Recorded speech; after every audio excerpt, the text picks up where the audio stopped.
choose the right processor for your embedded system design.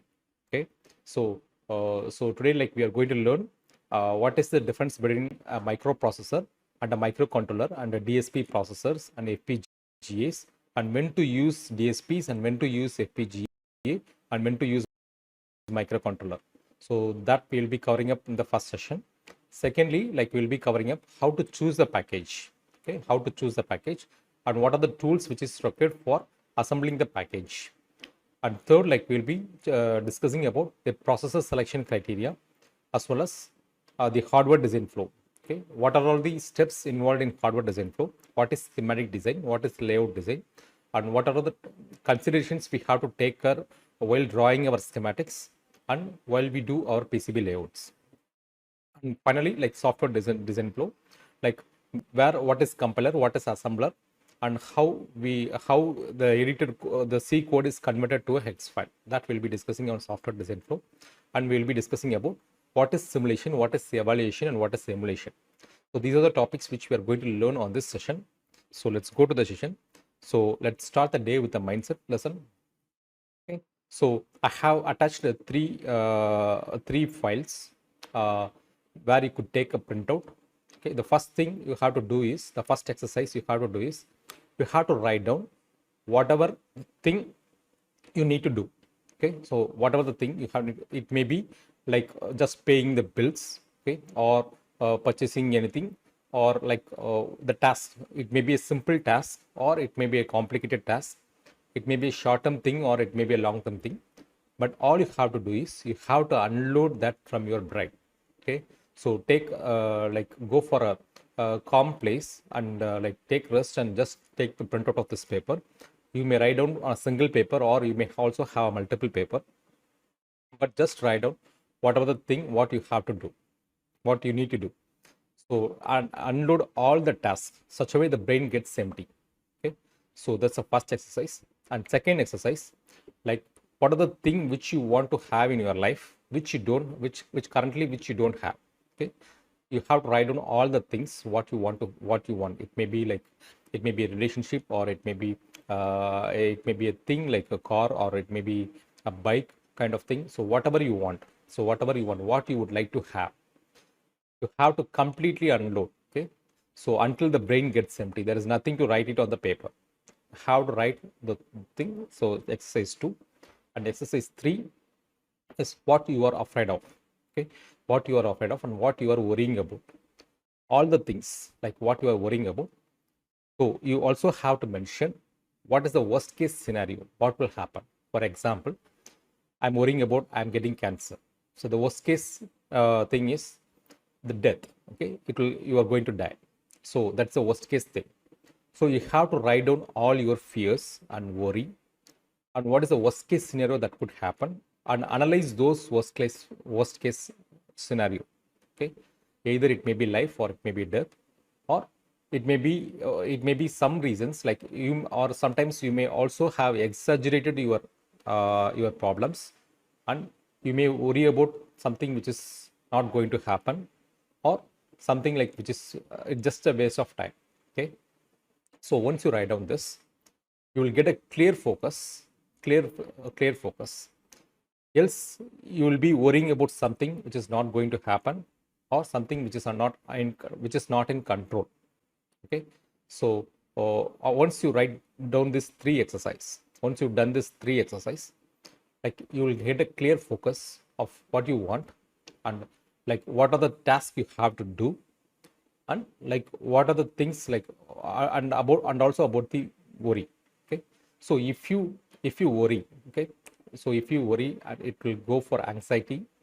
So that will act as a barrier for creativity. So if you don't have creativity, then you will not be able to generate ideas, and you will not be take actions on your goals. Okay. So once you are clear with this, once you are clear with your focus, then you could take decisions, and you could generate ideas which moves towards your success. So complete these three exercise. So day 1 we have completed the goal card. So start writing the goals on daily basis on a spiral binding notebook, and this paper you have to keep and you have to review. Okay. review this paper. So you just complete all these 3 exercises. So this is the mindset lesson for today. So let's go to the topic. So today's topic is choosing the right processor for embedded system design. Okay, there are a lot of processors available in the market. You have microprocessors, microcontrollers, DSP processors, Cplds, FPGAs, and you have general purpose processors, and you also have ASIC, application specific integrated circuits, and system on chip. So there are wide varieties of processors available in the market, like and there are a lot of companies manufacturing this process. If you take microprocessors and microcontrollers, like you have companies like Dallas and Freescale and Renesas and Texas and Microchip. For DSP, you have Texas Instruments, Analog Devices, and Motorola. And for Cplds and Fpga, you have Xilinx, Altera, and Lattice and Actel.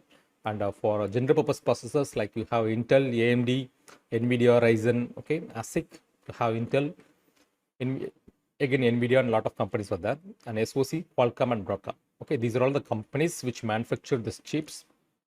Okay, so coming to the difference, okay, let's start with microprocessor. When you take microprocessor is not used nowadays, but what is there in microprocessor is like everything is external. Okay, you have to connect the data memory, or you have to connect the timers, peripherals, timers, and the parallel peripheral device, and UART. Everything is a separate integrated circuits where you have to connect those integrated circuits. You need a printed circuit boards. Okay, so you need to design a schematic design, and you need to populate those ICs on a single board to get the processor work. So the Mac first version of Mac uses an 8086 microprocessor in 1970s. Okay, so nowadays microprocessor not in use. Like where everything is external, you have to connect that to make it as a printed circuit board for working. Whereas for microcontroller, everything is on chip.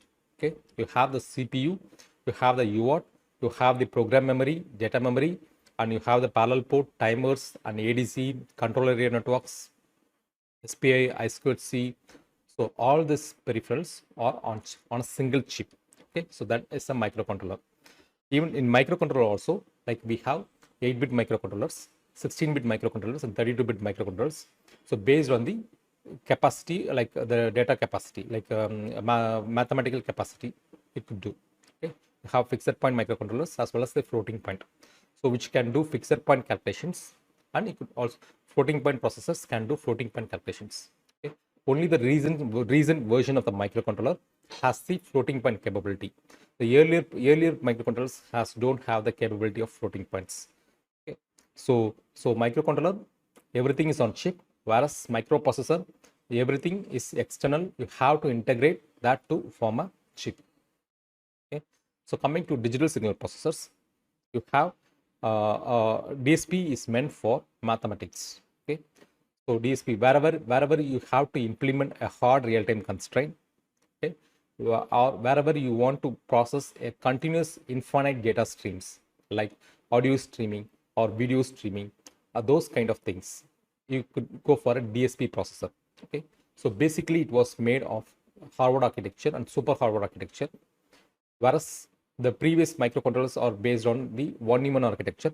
But nowadays microcontrollers are also use the Harvard architecture. Okay, in order to compete with DSP processors, the latest Cortex M4 series, they came up with the Harvard architecture.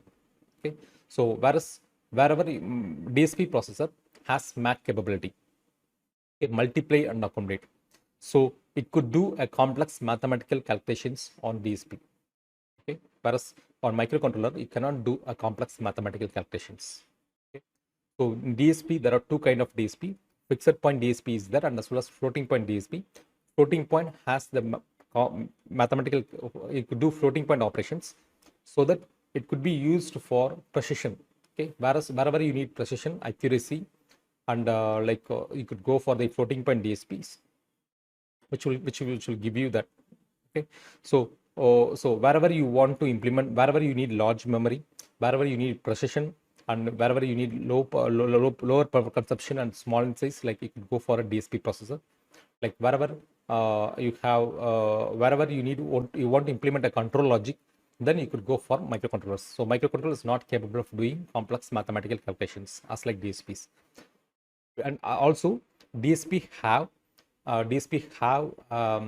high speed ADC and DAC interface, specialized peripheral interface to interface with audio codecs and to interface with video codecs, whereas microcontroller don't have that kind of interface. Okay, so whereas DSP processor has those interface. So coming to the Howard architecture and von Neumann architecture.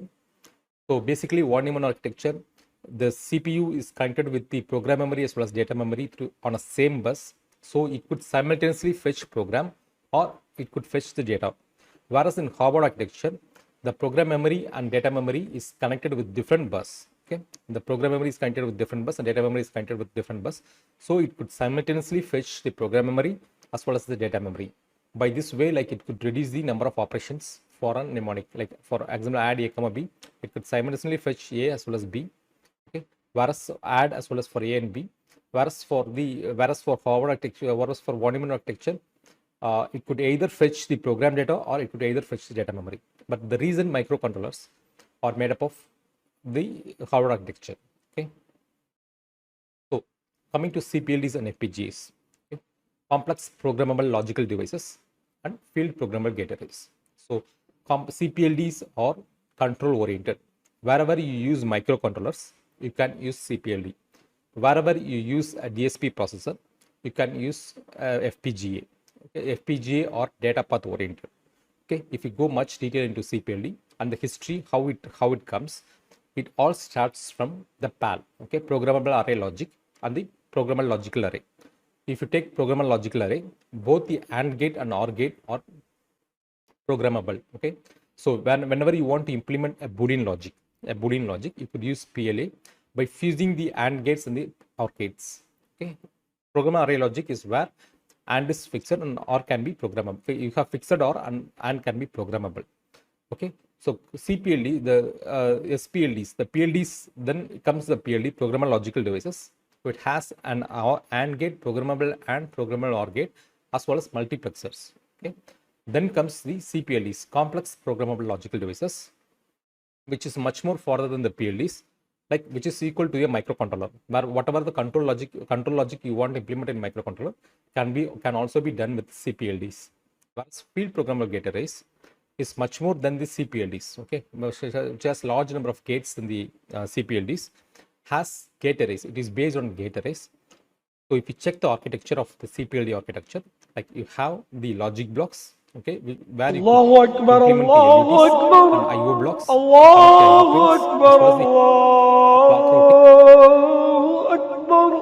and IO blocks to connect the IO pins, as well as the clock routing and the routing matrix. There is no processor core inside the CPLD architecture. Okay, whereas in FPGA architecture, you have the processor core.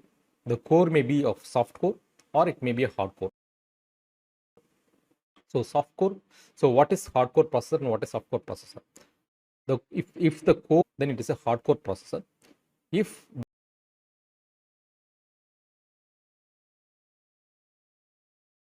and IO blocks to connect the IO pins, as well as the clock routing and the routing matrix. There is no processor core inside the CPLD architecture. Okay, whereas in FPGA architecture, you have the processor core.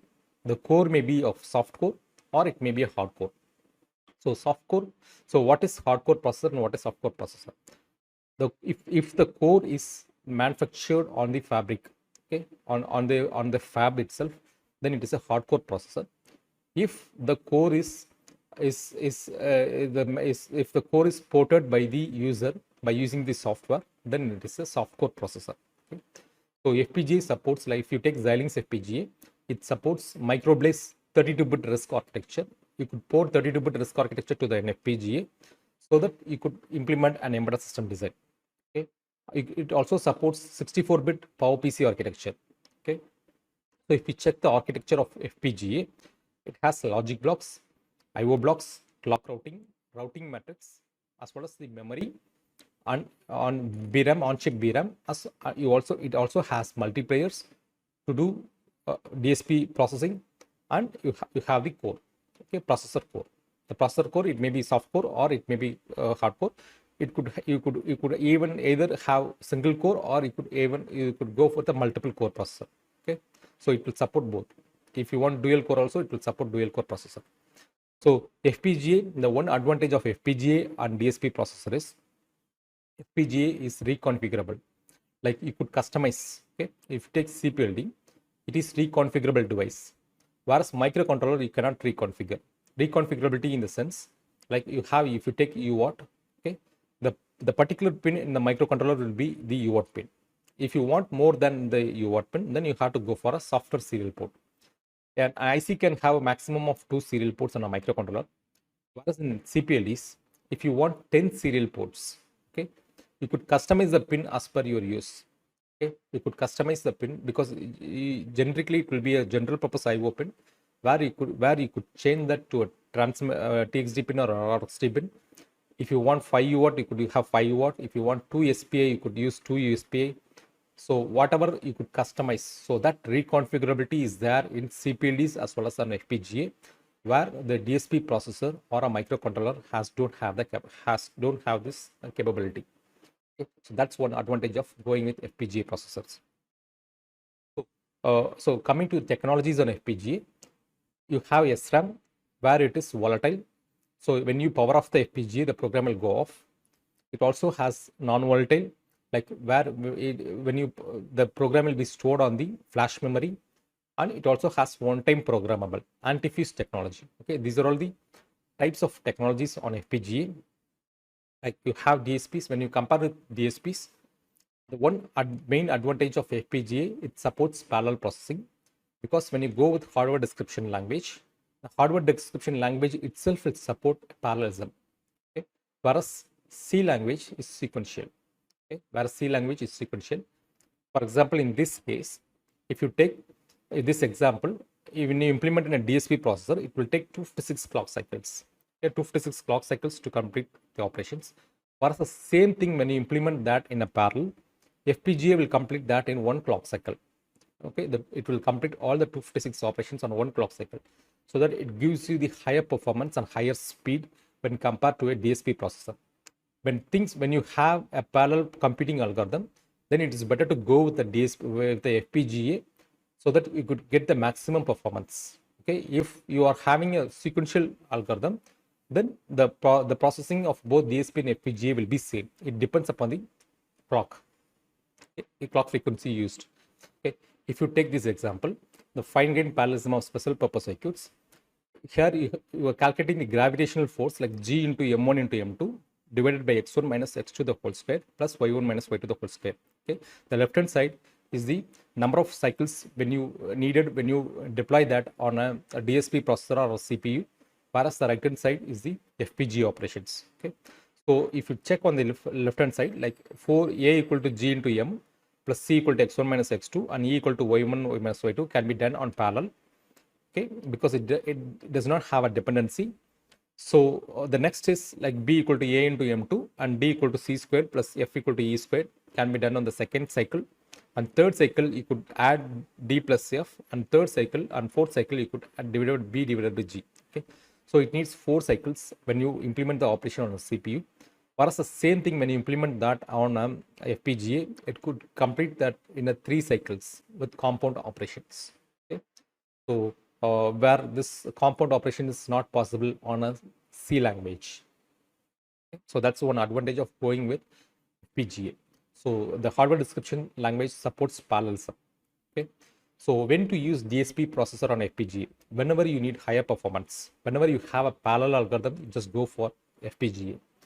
Or whenever you want to customize the design. For example, you have only 5 customers, and these 5 customers, they need a rugged design. So in that case, and they want higher performance, then you could go with FPGA. Whenever you have more quantity, whenever you are going to sell, for example, you are manufacturing a CD recorder, or if when you are you are manufacturing a digital theater sound, or that kind of application, you could go with the DSP processor where you have more quantity. Okay, and also system integration, like if you want to reduce the size, or if you want to reduce the bill of materials, then you could go with an FPGA. Okay, I'll show you one example for reducing, how to reduce the bill of materials. Okay, so if you check in this design, okay, if you check in this design, This is a traditional embedded design using a DSP processor. So in this board, like you have this board, this board has a Texas DSP TMS 320C6711. Okay. In this processor, when you check, you have power supply unit. Okay. You have the audio codec, which contains of analog ground as well as the digital ground. You have Ethernet MAC, and you have the GPIO, general purpose input output, address and decode unit, memory controller unit for SRAM as well as for SDRAM, and display controller for TFT displays, and UART for serial communication, and timers and interrupt controller. Okay, these are all the ICs we have for this purpose. Okay, when you do this design with the same FPGA, so this power supply port, okay, power supply port will dissipate more heat. Okay, so you cannot keep this on a FPGA. You cannot keep this inside an FPGA. And so the audio codec port will have analog ground as well as digital ground, where the analog signal cannot be kept inside a DSP processor, digital signal unit. So this audio codec port, you leave it off. And SRAMs and SDRAMs, they occupy more silicon area inside the FPGA. So an FPGA cannot have more memories. Okay, so you cannot incorporate this SRAM and SDRAM inside an FPGA. Okay, so the rest of the parts, like the address decode unit and the memory controller unit and the coprocessor unit and the custom logic UART interrupt controller, okay, all other parts can be incorporated on a single chip. So I remove this part. Okay, SRAM and SDRAM also I have removed. So the rest of the part I could incorporate on a single chip. So that is an FPGA. So the rest so you could connect this part now. By this way, you could reduce the number of integrated circuits on the board, so that the board will become less complex. So the layout will become easy. So the routing of layout is become easier now, and schematic is also become easier now, because everything is placed inside the chip. Okay, and only the parts which we are not able to keep we are keeping that in the exterior part, like the audio codec port, the SRAM port, and the SDRAM port, and the power supply port. So this way you could reduce the number of integrated circuits on the board, on the embedded system design board. Okay, so this is a reconfigurable system on chip. Okay, so in order to overcome this, the DSP company, they came up with multiple processors on a single package.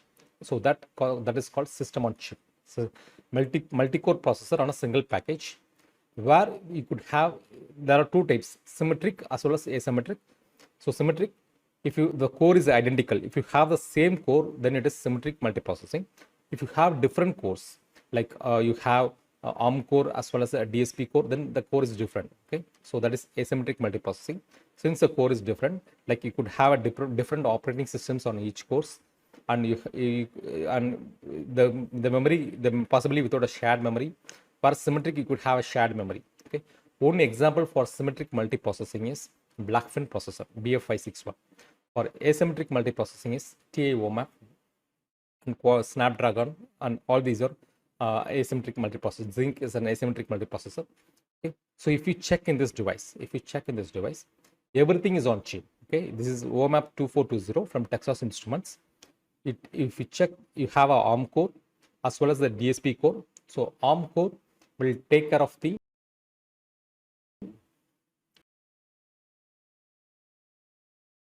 touch displays. Okay, will take care of the touch displays, and DSP core will take care of the audio and video processing, and GPS interface, wireless LAN interface, Bluetooth interface, telecommunication chipset, okay, audio codec, USB, OTG, and as display controller.